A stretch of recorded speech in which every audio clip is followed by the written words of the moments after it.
Says she watches too much, it's just not healthy. All my children in the daytime, Dallas at night. Can't even see the game or the Sugar Ray fight. The bill collectors, they ring my phone and scare my wife when I'm not home. Got a bum education, double-digit inflation. Can't take the train to the job, there's a strike at the station. Neon King Kong standing on my back, can't stop to turn around. Broke my sacroiliac, a mid-range migraine, cancer membrane. Sometimes I think I'm going insane, I swear I might hijack a plane. Don't push me, call, I'm close to the edge. I'm trying not to lose my head. It's like a jungle sometimes, it makes me wonder how I keep from going under. It's like a jungle sometimes, it makes me wonder how I keep from going under. It's like a jungle sometimes, it makes me wonder how I keep from going under. Let me tell you something. So when I pledged my sorority, we had our step show that night when we went over, and I don't think you can say that now, like it's a different use of language. But in fall 82, when I pledged, went over, crossed the burning sands, this was a song we danced to. We had on tuxedos, high heels, and canes. Yes, Deltas used to have canes right alongside the Kappas. Back in my day. I guess it's unseemly now for sisters to have canes. I don't know. But I had a cane. It's probably sitting in somebody's basement with my name on it and my line number and my line name. Oh, child. Anyway.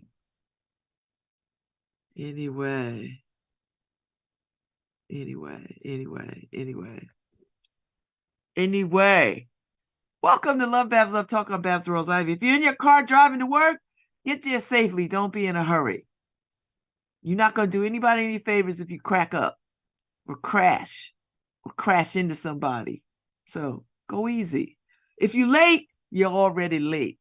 You're not going to be less late. Late is late. I want people to understand that. Late is late. I think there's this thinking, well, I could be less late. No. If you're late, you're already late. It's not more late or less late. It's just late. So stop making up these excuses and whatever. Listen, if you didn't want to be late, you should have left the house early. And sometimes you're late not by your own volition, because sometimes you can get behind school buses at the wrong time and that's it. You're late. But even still, you're not less late or more late. You're just late. I know. I hear you out there in your cars right now talking about Babz, I'm late, but I could be less late. Like if I'm supposed to be working 9 o'clock and I get there at 9:05, I'm less late. If I get there at 9:45, I'm more late. All right. Okay, more or less late. More or less late. I feel you. Do what you got to do. Make it do what I got to do, baby. Make it do what I got to do. So we had our New Haven Independent staff meeting yesterday. It was really good. It's always nice to go up to the office, because I don't do my shows in the office anymore. I do them from my house, which, I got this lovely Parisian backdrop. And it allows me to have a wider range of guests, because it's a pain in the ass parking downtown New Haven, particularly on Orange Street. So, and now they got all these buildings going up everywhere. Parking is at an all-time premium. It's just a pain in the ass. I was downtown yesterday and I was like, oh, I'm so glad I don't have to race down here in the mornings trying to get on air. But, after I zoom around the parking lot, the streets for 40 minutes trying to find some place to park that is not too far away from the office, because what's the point? So anyway, so my car's right outside my door. So it was nice to go downtown. I got to see Harry. Harry is in good form, y'all. He's looking really, really good. I got to see the NHI team. It's always a good vibe over there. Although they need new space. I know they like this office / studio / newsroom vibe. I know they like it, but it's time for some new space. It's time, and there's lots of space, because people are trying to unload space all over the place, and you probably could get a good deal. So just FYI, I'm just putting it out there. You need more space. Need more space. So anyway, it's Thursday. Tonight is the symphony. I'll be at the symphony tonight. I'm excited to go to the symphony. Last night was the annual meeting for the Arts Council of Greater New Haven. It was really nice. We had it up on the community foundation on the rooftop terrace, which they don't never let nobody use. I mean, they used to let people use it, then they got stingy because of COVID. And then I guess they thought COVID was just going to hang on the walls, so they didn't want nobody breathing on their walls as they go to the rooftop. No shade to them. I get it. Everybody got to play their safety positions. I get it. But it was nice to be up on the roof last night. The weather was perfect. Manny James was in good form singing with Jeremiah Fuller. It was great. It was a good night. Lots of people showed up. Folks who never come to an Arts Council meeting, annual meeting has come, never been in that building has come. I met the guy from the New Haven Theater. He came. It was lovely to meet him. It's just so many good people. Some new board members joined our board. I'm very delighted. Welcome, new board members. So it was good. I mean, it was good. It was good. Nice mix of people. I met some folks. I'm sending some folks to Kay, some Jamaican sisters who I met who are Hill House graduates or seniors or whatever. So they're gonna go and see Kay. So it was good. It was nice. My board was there. Hope Chavez was in good form. Winter was in good form. Dan Fitzmaurice showed up, which was nice. He brought flowers for Winter. So it was good. It was a nice mix of people. The food was good. Thank you, Orchid Cafe, for catering. We had wine and beer, and it was nice. It was a nice evening, very social. But man, when it gets dark up there, baby, it gets dark. So, but we had a good time. It was lovely. It was a warm evening. You could see the sun setting over the horizon. It was great. So we tended to some business, said goodbye to some folks, had a good time. It was a really good time. I got one more year in the big chair, one more year, and then I'm out. Then I'm out. So I'm gonna spend some more time trying to, further along the mission of the Arts Council, the Greater New Haven Arts Council. Jacob Perdone showed up. Well, Longworth Theater, they're just down the stairs. So they're in the second floor. They're just across the way from us. So they could come up and have a drink and have something to eat and, just say hello to people. So it was really nice. It was really, really, really nice. Really, really nice. Really, really nice. So I, I'm gonna do my part to encourage people to get out and see art. Like tonight is the New Haven Symphony. They're coming back to Woolsey Hall. So if you've never, if you feel like you could never go to a symphony in another town or New York or Chicago or Seattle, San Francisco, where it's like big and a big deal. It's a big deal here in New Haven, but you know these people. This is your town. You know people. You're bound to run into people that you know. So come to the symphony and hear all this wonderful, rich music. And I will tell you, the New Haven Symphony is about that social justice life. I mean, they have been under Alistair Neal, and he's leaving. This is his last go round, because him and his husband bought an apartment in Paris, and they best believe my black ass gonna be bonjour, mon ami, bonjour. They better believe my black ass gonna be there, and listen, I don't even need to stay at the house. If you feel like I can't stay at the house, don't you worry. I'll find me a little a little tight apartment or a hotel room somewhere. I'm not worried about it. So I might listen. Don't sleep on me. I'll be over there in the spring. Let me tell you something. So anyway, they've been about that social justice life from the rip for a good while. The music of these black women, Helen Hagen, Margaret Bond, and the other sister, they've been about it, and it's been a joy to watch them build a musical program highlighting and showcasing these three women, and as well as a conductor in resident who did The Snowy Day and the other piece on The Last Breath of Christ. And I mean, it's been a ride. So it'd be nice. And I'm looking forward to Mr. Perry. So I think it's So Perry. he don't even know how much fun that name is. So Perry. So Perry. And his little daughter, who is so cute, who had said without any qualms, "I don't like you." I was like, "Kid, get in line." Like, you don't like me? Are you kidding me? Listen, on any given day, one of my children don't like me. I mean, what? I was supposed to get upset because some kid I don't know? Please, you know how many kids don't like me? It's all right. I don't live for the likes. I don't live for the likes. I don't. So anyway, so tonight is a symphony. I'm looking forward to the symphony.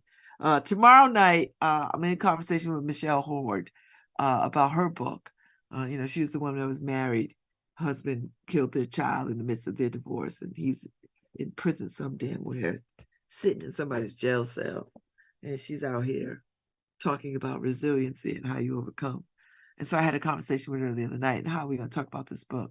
I'm so looking forward to it.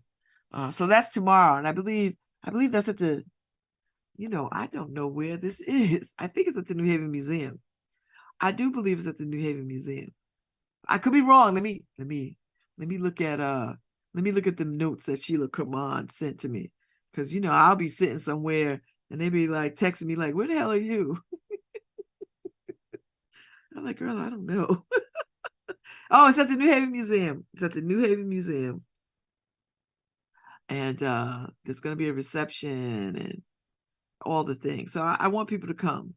I think you have to buy a ticket. Your ticket gets you a book. And I want people to go, because it's a big deal.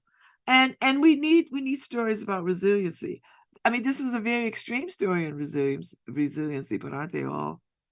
Right? Like, aren't they all? So I'm looking forward to the conversation tomorrow. And then Saturday morning, up and away, Ife and I hop on a plane and fly to Miami, because Azaria is getting married Saturday afternoon. So I'm very excited. I'm very, very excited. So yeah, I've not been to Miami since the 80s. I think that's about right. I have not been to, well, maybe. No. I think Lawrence and I were in Miami. Okay, so the late 90s. Listen, I ain't been to Miami in a very long time. So that means I get to bring some slinky stuff, throw it in the bag, and just be there for a few days. So I'm looking forward to it. So welcome to Miami. Ooh la la. Welcome to Miami. So yeah, so quick few days, and then back on the plane and back.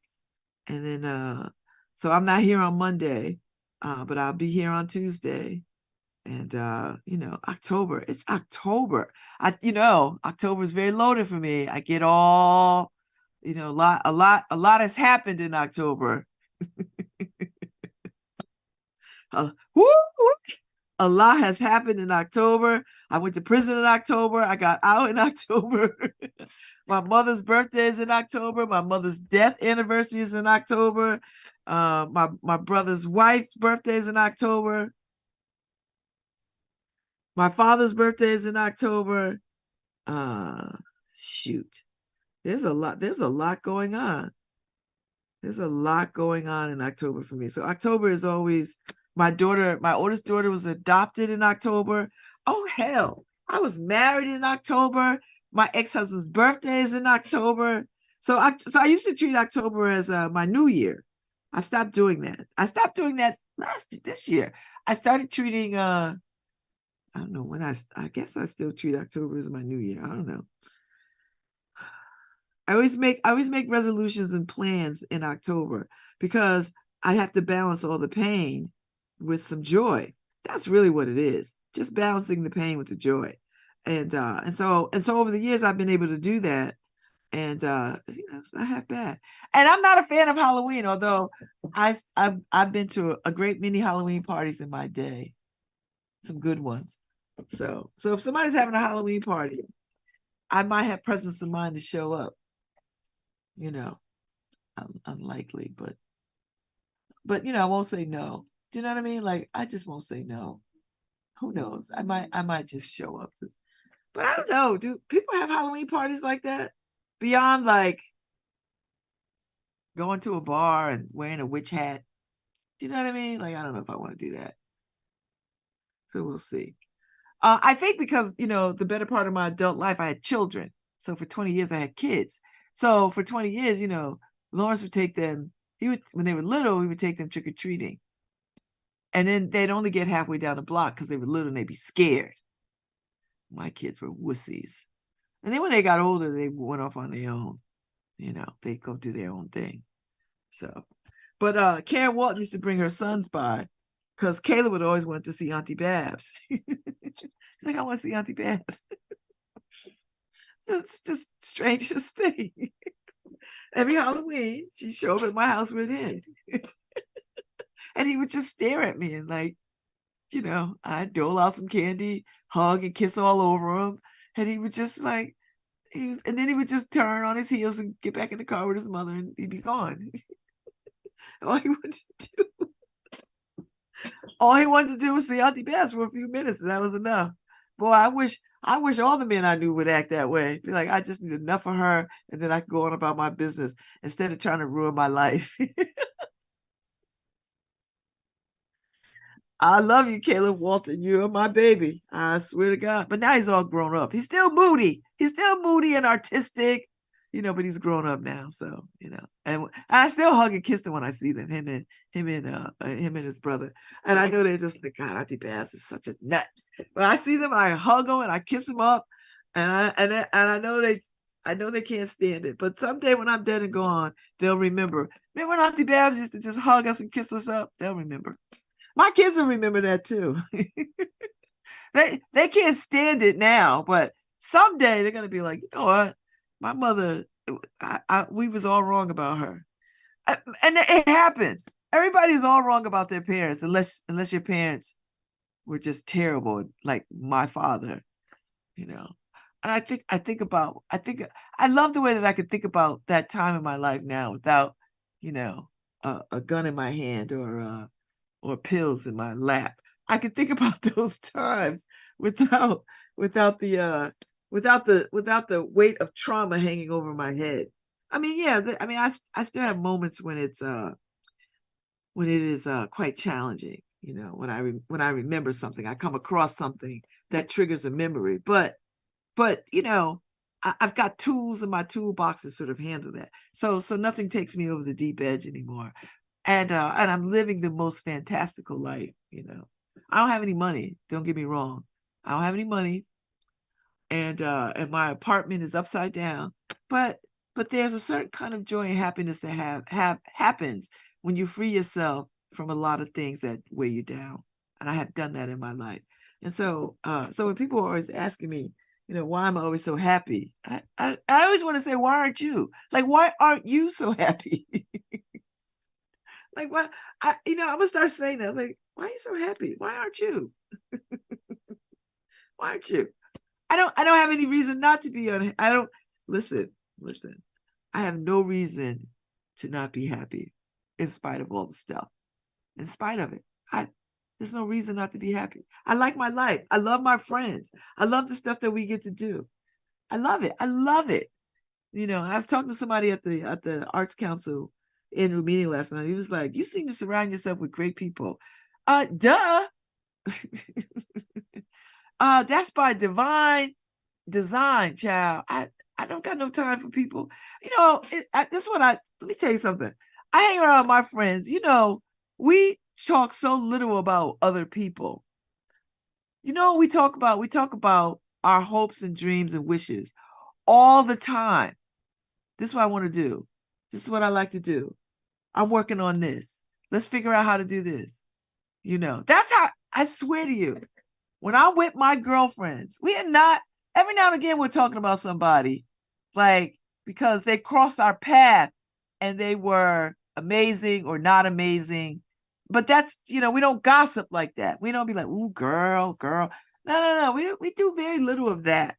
What we mostly do, and people in our circle who rock with us, who show up on the porch, who with us, they see it. They know this is what we talk about. Oh, I want to do this. Oh, well, listen, this is who you should talk to. I can't imagine just sitting around talking about people just for the sake of talking about people, like I don't got nothing to do. Like I don't got no life. You know, I don't do that.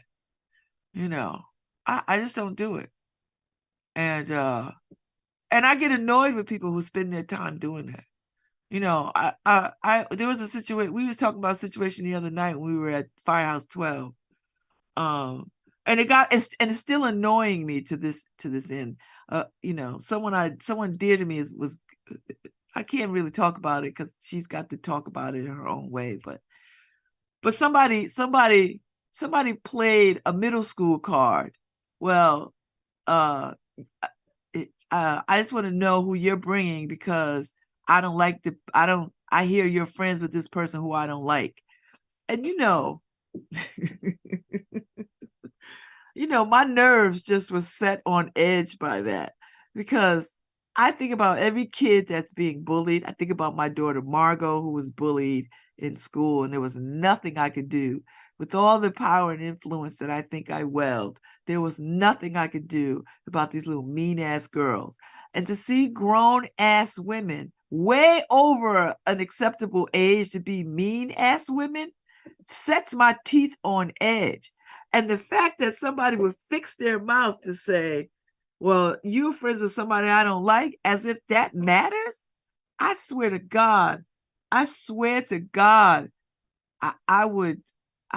would take everything I have not to say something to this person the next time I saw them. But I got my girl's back forever and ever and ever. And if she say jump, I'm gonna do a drop kick. But if she don't say jump, I'll sit right there and smile and be nice, and rock like Miss Sophia. I get to rocking like Miss Sophia. You better clear the building because I don't understand how women of a certain age, any woman could be mean. This is why I don't watch any of those ridiculous housewife shows. I watched them in the very beginning, like when they first came on, because there was nothing else like it, and I wanted to see what it was like. And then after the first season or so, I thought, who the hell would want to have friends like this, where you're constantly fighting and bickering and turning tables and throwing drinks on each other and behind each other's backs? And I'm thinking, who? And the fact that there's an audience for that makes me very fearful for the world. And the fact that Black women are leading these shows, yeah, I'm making a judgment. Yes, we could be ratchet too. Yes, this is not respectability politics at all. I'm not suggesting that they make us look bad. That's not even I don't think they make us look bad at all. But what I'm saying is, the way I run my life and the friendships that I have, there is no way I'm going to run around with women where I got to be in constant argument, struggle, strife with. What the hell is that? And call that entertainment? Y'all crazy as hell. You putting that mess in your brain and in your psyche so that when you with your girlfriends, you think it's a badge of honor not to be that? Like, oh, I'm not them. I'm just watching it. What? Why would you watch that? And why would you co-sign that? And why would you think that's acceptable? It's not acceptable in your own personal life. I couldn't imagine it. I don't like those Real Housewife shows. I don't like any of them. I don't like the way they're mean to each other. I can't stand it. And I'm not suggesting that Black women are mean to each other. I'm sure there's a lot of sisters who are mean. Hell, I know some mean sisters. I just ain't one of them, but I know some. And they know who they are too. Always got drama, always got a fight, always beefing with somebody, never happy, never smiling, always got an unkind word to say about every situation that they are in. Me, and I, and oh, and I had to do this, and I worked so hard. Shut up.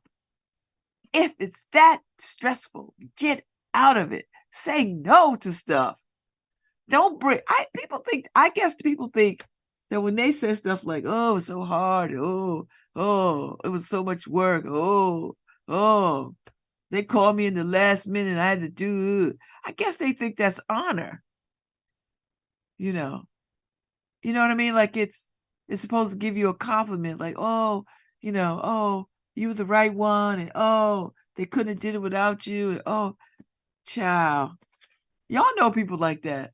They don't got a nice word to say about nothing.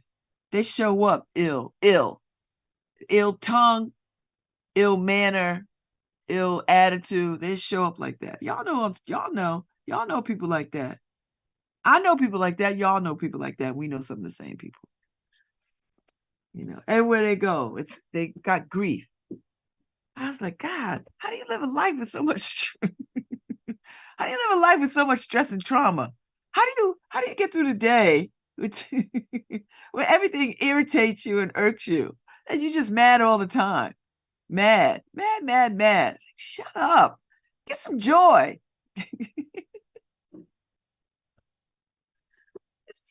So many people who are so devoid of joy. Get you some joy. Find something that'll make you happy, make you smile, make you laugh, make you dance, make you sing. Gosh, please. There's joy to be had. It's not like pie. There's way more joy than pie. You don't have to serve joy like you serve pie. You can heap joy up on stuff. You could get a really big plate and put a whole bunch of joy on it. It's not like pie. I just don't get it. I prefer joy. I prefer joy. I prefer love. I prefer happiness. I prefer it. And so I'm always going to seek it. That's just how I'm built. It's a muscle that I have developed in my life. I seek joy first. I don't want to spend any time talking about people. I don't. Unless I'm with my tight friend, my tight girlfriend, and we could really chop it up about somebody. But I don't spend my time in mixed company talking about people too much, unless it's, and let me tell you something, not because I'm afraid, I'm not afraid of any damn body, and I'm happy to, whatever I say in closed doors, I can say in open court. I'm seriously, I don't play them kind of games neither. Whatever, nobody never come back and say, oh, accuse me of saying something, and I sit there and say, no, I didn't say that. I was like, yeah, I said it, and this is why I said it. I'm not trying to be a badass. I was like, I just try to have less stress in my life and less opportunities for foolishness. That's really what it is. I just like less opportunities for foolishness. So I don't play them games. Now, listen, I used to be a liar. I used to be quite the liar, right? Just tell lies because I didn't want to hurt people's feelings. I didn't want to be seen as saying bad things. I used to, listen, that was 30 something years ago. I'm not that person. I done gave that up. Like, oh no. Nope. It doesn't serve me. And once you keep your own counsel, you don't lie anymore. That's just what it is. I don't do stuff that I don't want to do. Now, that doesn't say that I do everything that somebody asked me to do. Nope. There are some things that you have to do. Like, I know I have to clean my bathroom. I don't like to clean my bathroom. I kind of like to clean my bathroom. I just don't have time to clean it every single day. So I make time to clean the bathroom. That's it. I don't love cleaning the bathroom.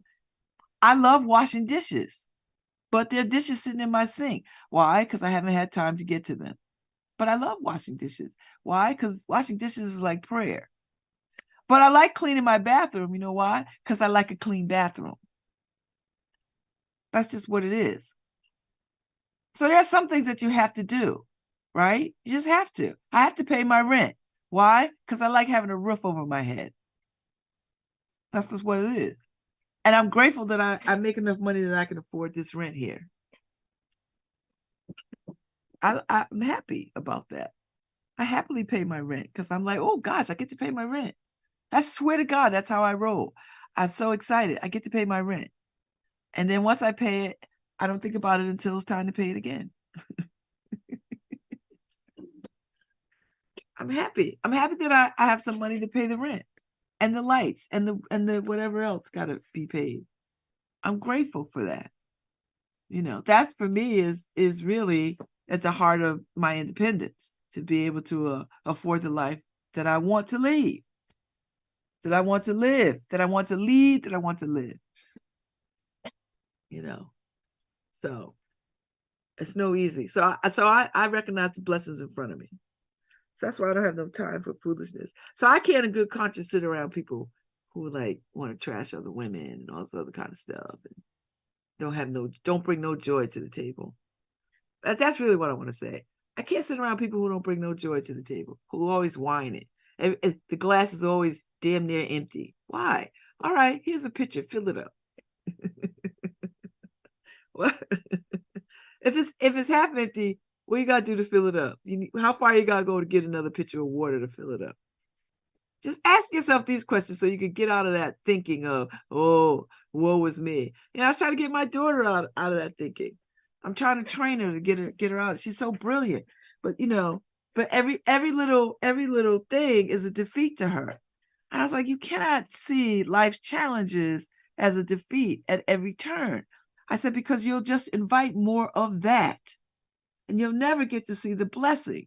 It's like, okay, yeah, you fell, and you have to be hobble around on crutches, you know, but you didn't set out the day and say, oh, today looks like a good day to fall and damn near break my ankle. You didn't set out the day like that. It was an accident.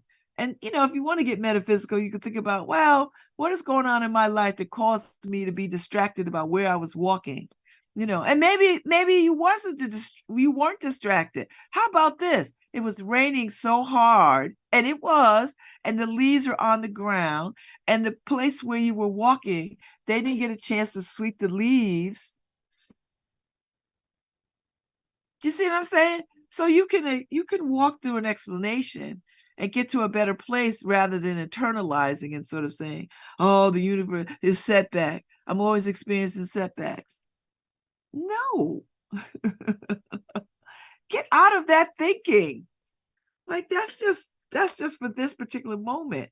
But look at all the other moments where you didn't fall, where you were walking just fine, where I mean, there's a lot of blessings that you overlook to focus on that one thing.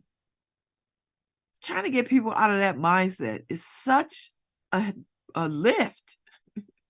I was like, okay. And then I just shut up. I was like, all right.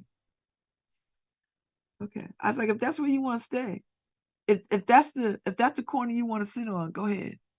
But I'm gonna tell you where I'm at. I'm down the road over there. Because I cannot spend the time lamenting this.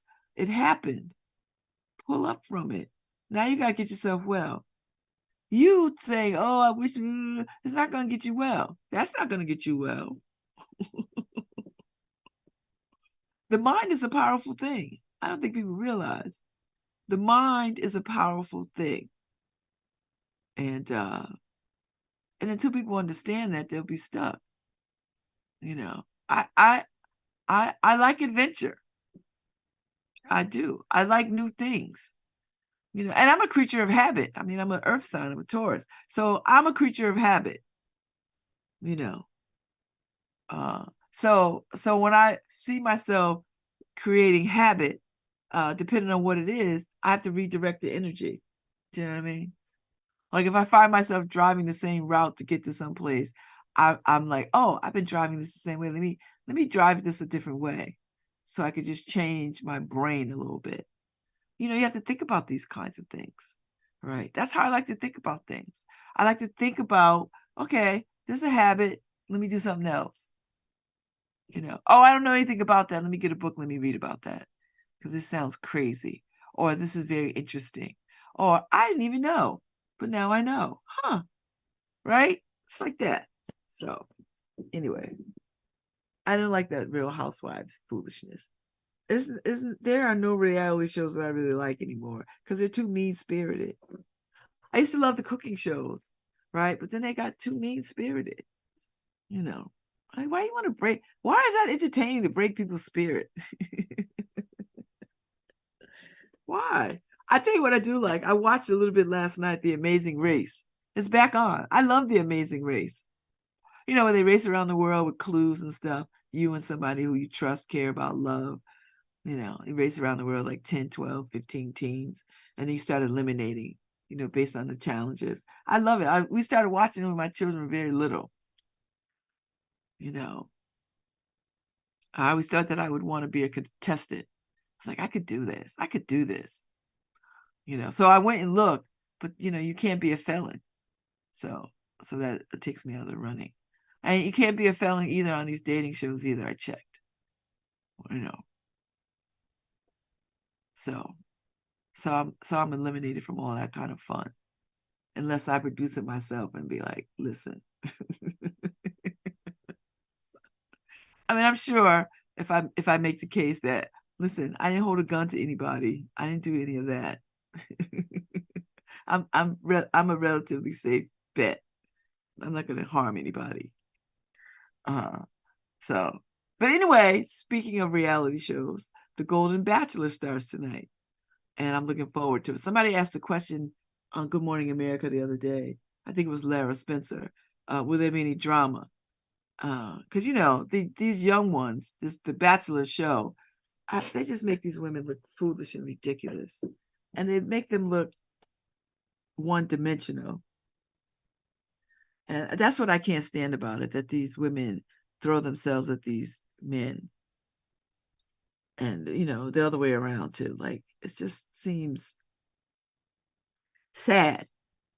And so the Bachelor, the new Golden Bachelor, is like, no, not too much. I mean, he's like, well, you know, anytime you get this many people together, somebody's going to rub somebody the wrong way. So I thought that was a good answer, because I don't want to see these old women fighting each other and carrying on about this guy. Like, I don't want to see that. That's not going to make for good television, because, you know, women of a certain age, we're not doing that. We will pack our ish and go home. We're not going to put up with that. And some of these women probably came out of marriages that were horrible or lost spouses or whatever. They're not gonna for this part of their life try to put up with no mess.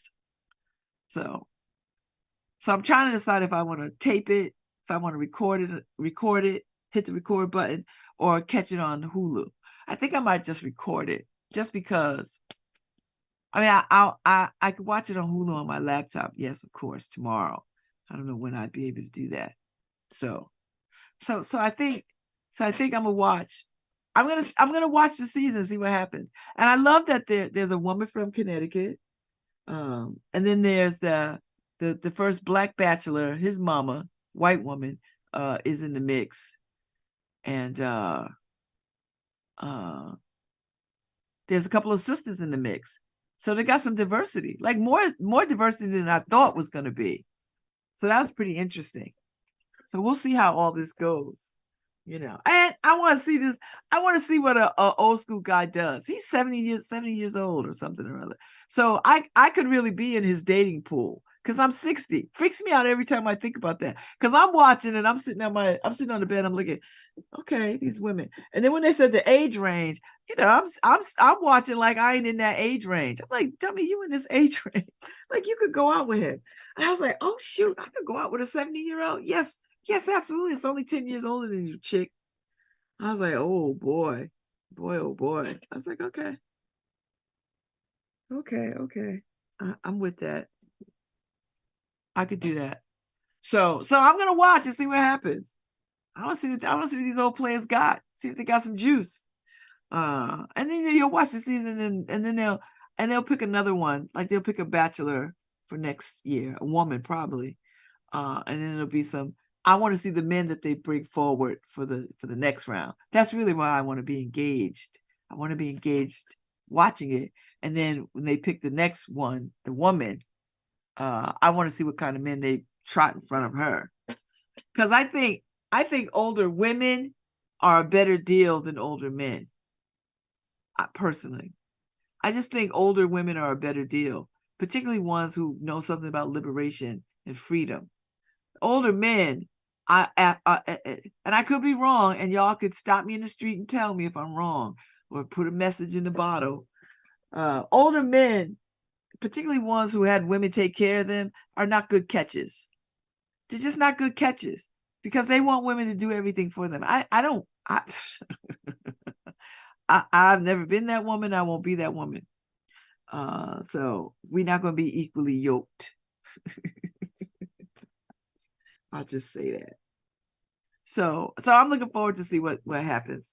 Because I want to see older bachelor woman, and then all the men that they trot in front of her, and then see what she picks, right? Because I'm telling you, older men are not a good catch. Older women are a better catch, and I want to see that. I want to see what they trot out, because I could tell you, and they'll throw some good men in there, I'm sure. I mean, they'll all be good men, don't get me wrong, but there'll be some that are more needier than others. And I find with older men, if they've not lived on their own for a long enough time, they tend to want women to take care of them, but and that's particularly if they've had a wife for a long period of time, or they've been in a relationship for a long period of time, and they're used to women taking care of things for them. Not all men. Don't send me messages, Babz. I mean, don't be sending Babz messages about, oh, you just being one-sided. No. I'm just telling you what I know. I'm out here. I'm telling you, I'm out here. So independent women, freed women, older women, we don't got no. Now there's some women who want a man that they could take care of. I'm not one of them. I actually like my freedom a lot. I go out. I see men. I see men all the time. But I just like my freedom. I don't want to be around a man a whole lot. I just don't want to be around a man a whole lot. Not 24 hours a lot. I'll tell you that. Maybe a vacation somewhere. And a vacation meaning when we get there, we do some stuff together, and you do some stuff by yourself, and I do some stuff by myself. Do you know what I mean? Like, I'm one of those kind of people, because I just think too much togetherness is just too much. I know there are people who are like, oh, I want to do everything. Want to rise with them in the daylight and set the moon with them at night. I know, I get it. I appreciate that. I could do 1 or 2 nights of that, and then after a while, I'll be like, oh, I need a whole room to myself. So I don't know. I'm quite optimistic. I don't know if there's somebody out there for me. It's not like I don't even use the word challenging or difficult. I'm not a difficult woman. I'm not. I'm a very easygoing person. I just like my freedom and liberation too much to just turn it over to somebody else's care. So I don't know what kind of cat would date. I don't know who would date me. I mean, he'd have to be bold and independent, and he'd have to be soft and kind and generous of spirit and heart. He'd have to have his own life, but he'd have to be deliberately willing to make time for me. And same, I have to be deliberately willing to, intentional about time. And I don't mean like Phil, every date has to be run, rock. No, sometimes it's like, we're gonna make a date just to chill. Have a chill date. Stroll in the park, whatever. I'm not impressed by a lot of things. I think what the simplest of things impresses me. I like attention to detail, but not like oh, I need this kind of napkin on the table. No, not, no, not like that. I mean thoughtful, like thoughtful. I need thoughtful. I, as my friend Bet Allen would tell you in Seattle, she's like, Babz is like presents. She doesn't really, whatever the present is, she's gonna like it. She said that the other week. I said, somebody gave me something. She's like, Babz, people always giving you stuff. You like presents. You don't care what. I do like presents. I don't care what the present is. I love presents. Like my ex-husband never could get this because he always thought he'd have to get me like the shiniest, biggest bauble thing or some old fancy thing or expensive thing. And I remember one time he asked my sister, "Oh God, Babz is so hard to buy for," and my sister was like, "Really?" Babz is probably the easiest person on the planet. She's like, "Let me tell you what you should do: some paper, books, candles, stationery, pens. Easy, easy, easy." Hey, Harry. Hey, Babz. I'm easy. You're Easy like easy. Sunday morning. No, I'm easy. You seem high maintenance, Babz. Harry, I am so not high maintenance. You seem very high maintenance. I am so not high maintenance, Harry. You could go stop at whatever chicken place, get me a bucket. That's low maintenance. No, I don't think so. Well, get me some good chicken. Harry, I know you say that. No, I really don't like presents, so I'm the opposite of you. When people give me stuff, I'm like, "Oh." See, I see you be thinking about stuff. I just be like, "Oh, somebody thought of me." No, because I start thinking, "Oh, I got to think of them. I got to ask when their birthday is, or I got to ask this." See, that's where you get it all twisted and wrong. That is not how presents work.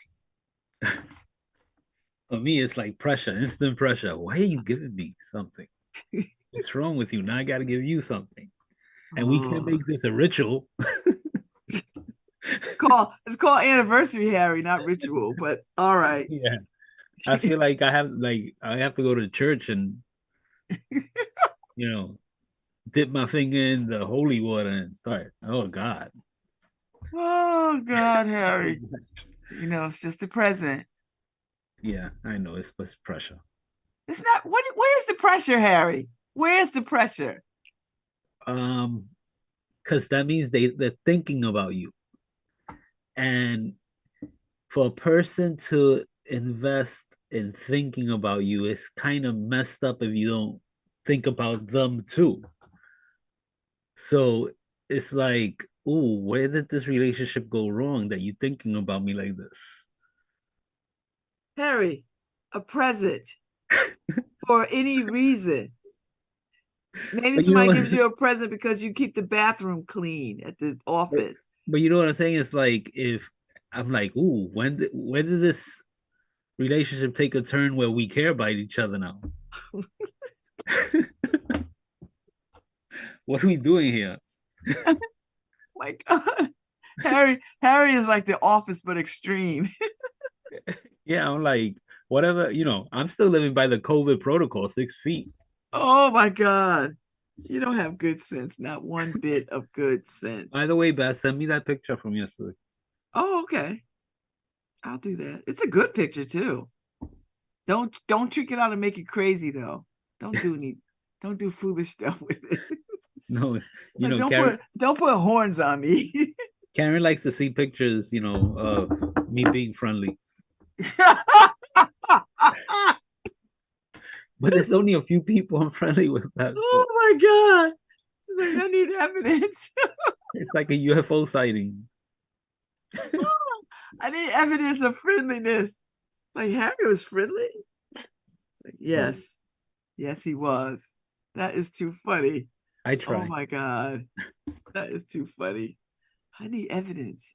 So It's anyway, nice being invited to a staff meeting every once in a while, you know. you know what, Harry, you need to stop. It was nice though. Yeah. There was no chicken though. It's it's mostly it's vegan. I know what's wrong with people. It's like, But Harry, you can always bring some chicken in and somebody will eat it. Like next time we have staff meeting, do you fry chicken? You know how to cook? You know how to fry some chicken? yeah, but I don't do that no more. Not for a while. I haven't cooked in a while. Oh, Um, and Karen does everything in the air fryer now. oh, okay. Yeah, everybody has an air fryer these days. I No, need no, one. no I more need a good grease. one. No more grease. I need a green pan fryer because I need one without all that Teflon, all the non-stick. I needed whatever that green pan stuff is. I need that. Yeah, yeah. So But I'm looking around. anyway, I don't want to run into the other. I know I came in late in this hour. It's what you do. You gotta let me in. Mm-hmm. Um, but And, I and just don't nobody believe that, Harry. You just be saying that mess. I just want to say because I'm going on vacation. I just Oh, that's right. Do you leave tomorrow? I take the plane tomorrow at 12. So I can't take lots of pictures. I want to see what you see. pictures. I'll try. With your phone. I try. We do take a lot. I take a lot of pictures of Karen. So Okay. you'll get pictures of Karen. Oh, and well, I've seen pictures with you and Karen at like you all were at the Yeah, Puerto Rican festival repping. So, all right, that's cool. that's right. And so y'all are there. So you're gonna be there for the whole week? Yeah, we'll be getting back Friday the 6th, I think. Okay, that's fine. So you And got then a good time. yeah, then I won't be back to work till the 11th. So Okay. Wow. So Nora will be so I won't be on air Monday because I'll be flying back from Miami. yeah, I told her. So Okay. yeah, no, so Nora will be on tomorrow with you. Okay. I got a guest at 10:15. Gorman. Gorman is coming on at 10:15 to talk about the New Haven Docs Film Festival. Yeah, he's doing the double the daily double, right? Well, not daily, but he it's usually they go you Lucy or Lucy you. Oh, okay. Today is you, tomorrow he'll be on with Lucy. Oh, good. I yeah, because he gotta get some good coverage. So which is fun because she has a different style than I do, and so he'll have a little bit of a different conversation, which is nice. Yeah, and I saw Black Barbie. Yes, I'm hosting that talk back, Harry. Oh, okay. The first Black Barbie. So I'm looking forward to it. I haven't watched the film yet, so I have it, but I haven't watched it. So I'm gonna take a break. That should be an interesting one, though. I think it'll be interesting, Harry. So all right, let's I'll be back in about 15 minutes, y'all, with Gorman Bashar for the New Haven Docs. The film festival starts October 12th, I think. So I'll be back. all right, we'll be back. You're listening to LoveBabz Love Talk on WNHH LP 103.5 FM, your home for community radio. See ya.